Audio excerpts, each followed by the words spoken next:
Hello there guys, and welcome back to the channel. So in this video I'm going to be showing you a really awesome weapon and basically talking about how you can use it effectively, what mods to pair with it, what not to pair with it, because this sword is quite different to your average sword. You actually want to avoid a lot of the really good things that you would go for and use with something like Falling Guillotine, Lament, etc, etc.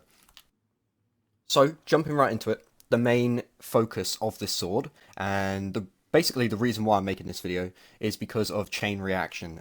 This is currently the only sword in the game with Chain Reaction, and for all we know it might be for a while. So if you don't have this, and you're interested in a really fun heavy, which you will see coming up soon, you'll understand why it's really awesome very soon. But yeah, if you don't have this yet, I recommend doing trials when it comes back up. I think it comes up the week after this video comes up, so this will probably come up on the Monday, and then the week after on the Tuesday trials should be fixed, so then obviously Friday it'll be back. The sword probably won't be available that week, but the Adept version might be, for all we know, so it doesn't really matter which version you get, there's no difference. The only difference would be is that you can have an Adept mod, but the Adept mods for this sword, at least for Chain Reaction, don't actually do anything to benefit it over this one, so yeah, they're pretty much the same weapon regardless of if you have Adept or not. So, perks. I want to get into that first before I get into mods, because the perks are somewhat different to what you'd usually go for. So, instead of Relentless Strikes, you ideally want Tireless Blades, or what I'm pretty sure it's called Tireless Blade. The reason why you want that is because we're going to be spamming the R2 attack, or the heavy attack, which is the projectile, and you'll see why we're going to be doing that soon. This goes hand in hand with Chain Reaction because we will be killing enemies from range, since this is a caster frame, and that's just overall really good for ad clear. If there's enemies all grouped up but really far away, you can throw your caster, or you could throw the blade, I guess, and it'll kill them and explode them all, and yeah, it's just really good. But we're going to be doing like a little bit of a cheese. It's not really a cheese, it's just I guess a really good strat to actually make this last so much longer. Unfortunately, I don't have Tireless, which really sucks, but yeah, that's what you want. Relentless is probably second best, so if you have Relentless, that's still good. And then for your guards, you actually want something that doesn't increase the charge rate. We don't want charge rate on the sword. The reason why we don't want charge rate is because we want to have the projectiles, the R2 attack, consume the least amount of ammo as possible. So the higher the charge, and the faster it charges, the more likely you are to waste more ammo. So we don't want to do that. I'll explain more on that soon. So yeah, right now just avoid charge. And then we have our edges or our blades. You want jagged because it does more damage. I guess you could double down and just go for all ammo, since damage isn't really going to matter because you're only attacking mages and miners, because the whole point of this is ad clear. So you could actually just go all in on ammo, but personally I just prefer the damage because, I am using a boss spec, there's not really anything else to use, I'm not going to lie. I tried backup mag, but it just seems so pointless, It doesn't feel worth it. The boss spec is nice for just if I want to go slap a mini boss or something, and kill it quick. So, yeah, I guess that's that. But that's the perks. So, things to keep in mind. Tireless Blade. Reduce charge.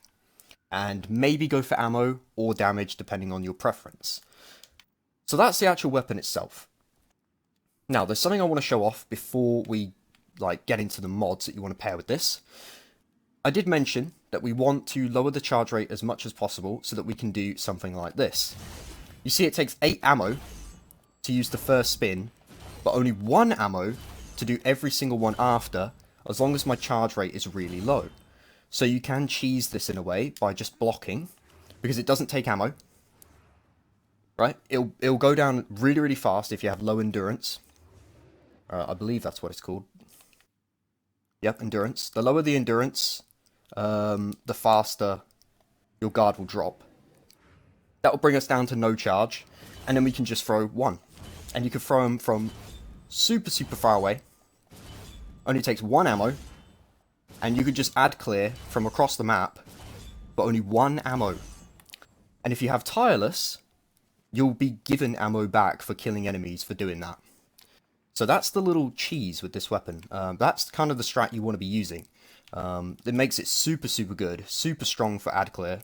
Unfortunately, I can't do that as much as I want, but if I had tireless, I'd be able to do it. So yeah, that's something to keep in mind. If you have this and you've been just running up and killing enemies normally, you know, just rolling up on them, just attacking like this, don't do that. Do what I just showed you there. It's much, much more efficient.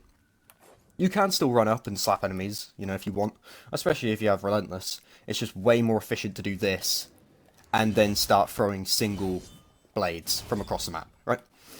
Before I get into the mods, actually, I'll just show that in a more practical manner.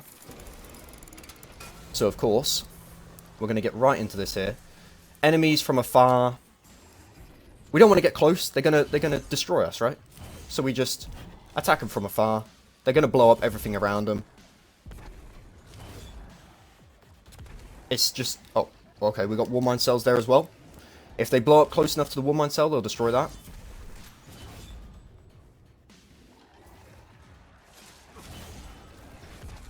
I mean, look at this. Enemies over there. Do keep in mind, though, the single hit does much less damage. But considering we're only using this for, like, mages and miners anyway, it doesn't actually matter how less damage it does. I guess for enemies like this, where they're just rolling up on you, you can just slap them. You know, like this. That's pretty normal. But enemies that are really far away, you know, they're messing me up. So I'm just going to sit here and just throw blades at them until they're all dead. And it only costs 1 instead of 8, which is super good. You know, it's like using a scout rifle, but it does heavy weapon damage. And it's actually good, because scout rifles are not good. There we go. That's basically how you do that. It'd be nice if I could aim, though. Alright. And, of course, I have tons and tons of heavy. I can just go pick up. And, I'm right back up to full ammo. Just like that. I cleared out an entire room full of ads. And walked out with maximum ammo. Awesome stuff. So, that's the weapon in action. That's the basic strat of the weapon. Again, keep in mind the perk, you know, suggestions, requirements. And yeah, we'll get into the mods now, because there's a few differences with regular swords that we need to get into. So, the first mod that I highly recommend using with this sword, since it is Sola, is Wrath of Rasputin. Now, everyone should have this, because it was sold a couple days ago. If you don't have this, then unfortunately this whole entire mod build will not work, because you have to have this for it to work. But since it was sold the other day, I'm hoping you have it. But yeah, basically solar splash damage will create Warmind Cells. We did see that in the last clip. Because this is solar and it has chain reaction, it'll explode when I kill an enemy, and then the enemy will explode that enemy nearby, and then they'll create a Warmind Cell. And then you can use the Warmind Cells to get much better ad clear. Now, if you have a big chain reaction, so a lot of enemies explode, and a Warmind Cell spawns in between all of those enemies exploding, the explosions will also cause the Warmind Cell to explode immediately, and basically act as just a bigger explosion overall, which is super good, because it means that you don't have to swap off the weapon and shoot it yourself. You can just have it blow it up itself anyway, and, you know, just wipe out everything in the area without having to do anything special. So that's kind of the ideal outcome of that. It's kind of random if that happens, though, so if it doesn't, you might just have to switch to your primary or your special and just, you know, take it out yourself, or have a teammate do it. If you're playing, you know, with a team in, I don't know, strikes or something, it doesn't really matter where it is, but they could destroy it for you anyway. So yeah, you want that. I am using Elemental Well mods. This is completely optional. I'm only using it because this is kind of my best stuff, and I hate having to swap mods for every single loadout I do. I kind of just like to take the middle ground and only swap a few of them. But you could swap off this. Like, you really just want to go all in on Warmind Cells, since this will create tons and tons of Warmind Cells. So you just want to go super hard on Warmind Cells, preferably Sola mods, and maybe some Void ones, because the Void ones are very, very good. You got things like Power of Rasputin, you got things like cellular suppression, which basically acts as a suppression grenade, and that's very, very broken for champions as well, because it stops them from healing if they're overload, it stops them from putting up their barrier sometimes if they're a barrier, and it's not going to stop an unstoppable, but you could try. Um, yeah, you really just want to go all in on Warmind Cells. I haven't really gone too hard on them because I'm kind of just prepping for Grandmasters right now, and I don't really want to change all my mods around yet. But obviously, when I'm done with all the super endgame stuff and I'm just messing around, then I'll go hard on making a build specifically for Sola Scar. So if you have Solar Warmind Cell mods, just use those. Also use Global Reach as well, because it makes Warmind Cells completely broken. Yeah, I recommend using Burning Cells and Rage of the Warmind, 100%. And then maybe Power of Rasputin or something on top of that. But it's completely optional, really. You could use what you want. You could literally just go with Wrath of Rasputin and Global Reach, and you'll be completely fine. But yeah, basically those are the mods. You don't really need to go too hard on it. Just spec into swords a little bit. Get some Warmind Cell stuff going.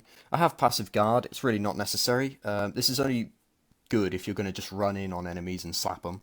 Obviously, if you're doing the range strat that I showed in the last clip, this won't be too necessary.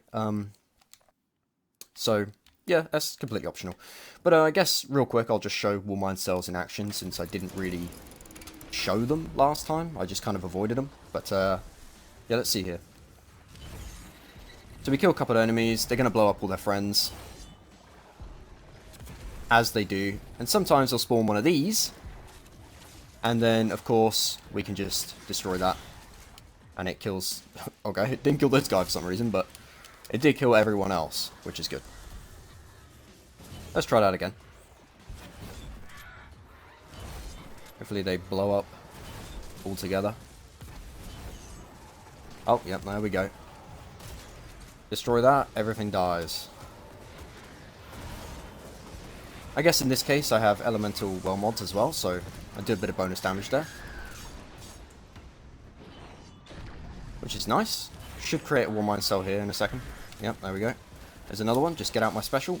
Pop it once, everything dies except from this lonely thrall again. And that's basically it. That's really all you need to know about the sword. So, yep. Just a quick recap. We want Chain Reaction, Tireless Blade, low charge rate. If you didn't already catch on, I didn't mention using Lucent Blade. We do not want this perk, because dealing extra damage is not necessary. You could use it if you wanted to, but it is not necessary, since you're only ad clearing, you're only taking down little mobs and just mages.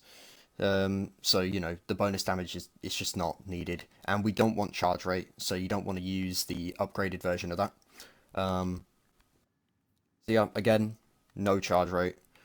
And you can double down on ammo if you really want to. Personally, I prefer the extra damage just in case. So Jagged might be nice here, but that's completely optional. Mod is completely optional. I guess if you have the Adept version, use the Adept Big One spec. That's much better than Adept Impact. So if you have that in the future, use that.